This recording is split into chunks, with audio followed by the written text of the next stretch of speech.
A lot of young people in Bulgaria and over the world want to start business, but they didn't do it because they're afraid of something. Provocate them to do it.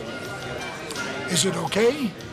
Well, first, if they're afraid, the chances of them being successful are almost zero.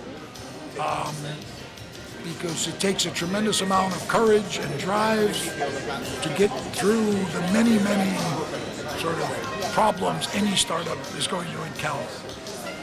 And what I recommend to a young person who wants to do a startup is that first they go and work at one for 6 months or a year. Understand the differences between working at a startup and working at a bank. Understand how the leaders think and make decisions. Understand what it's like to work 8 or 10 weekends in a row with no soccer, no beer, no girlfriend, because she left the 5th time you didn't show up. And really, it's a very serious commitment. And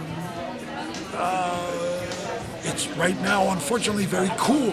So everybody wants to be a startupper. But the reality is only a certain kind of person has the drive and the willpower and the horsepower to do it. And so you should first figure out whether you are that person before you jump in and spend 6 months or a year of your life and say, God, I hate this. I never have time to walk my dog or jog or drink beer with my friends. How did I wind up in this terrible situation? And you've just wasted a year of your life and hopefully some money that you raised. That's a very serious, commitment. Can entrepreneurs avoid mistakes, and basically what is all mistakes for everyone's startup? Have you got an hour? I think I could list an hour's worth. I mean, I think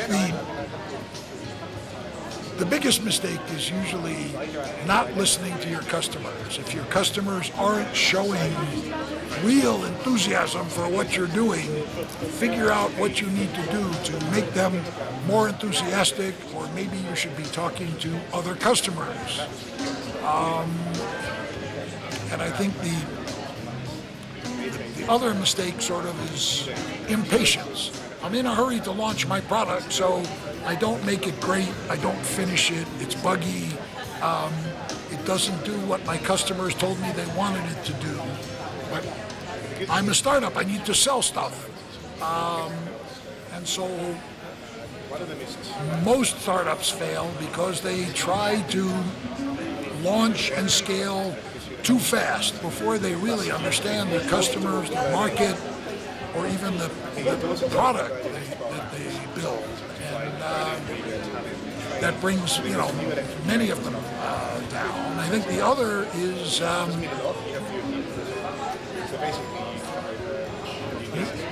too many people think that it's my idea, I'm great at this, I don't need any partners. And it's almost impossible to build a successful startup without a team of founders. At the minimum, sort of an engineer, product-oriented person, and a hustler, sales, marketing, customer-oriented person are the sort of minimum requirements, I think, of a successful startup team. So finding that partner and having him or her as committed and involved in your startup as you are is a very important first step. Okay, now my last question, what do you think about finding a mentor for every one of the startup that people are doing? I think mentors are tremendous assets for startups, and that they're important for founders to cultivate. But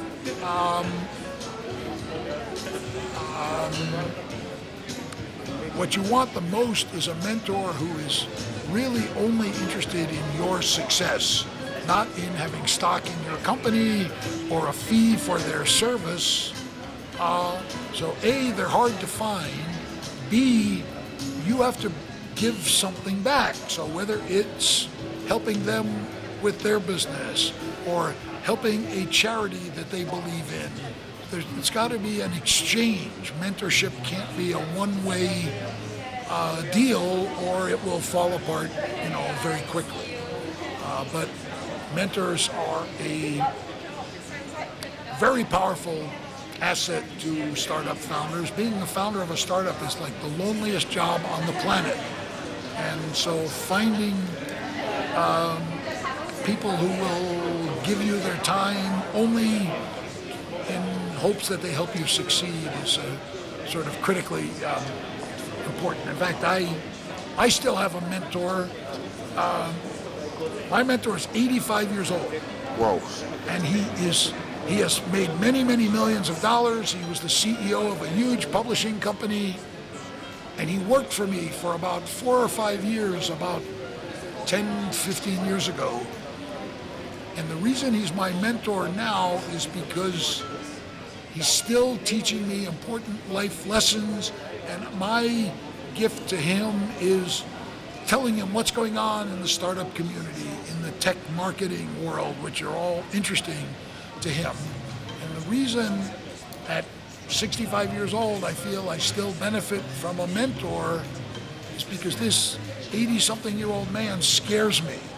It's what I'm going to be when I'm 80, please God, live to 80-something, still doing 15 things every day, still not necessarily for money, but for charity or for startup, education, and still with this man walks hunched over, shakes a little bit, but the sparkle in his eye is still bright like he was 25 years old.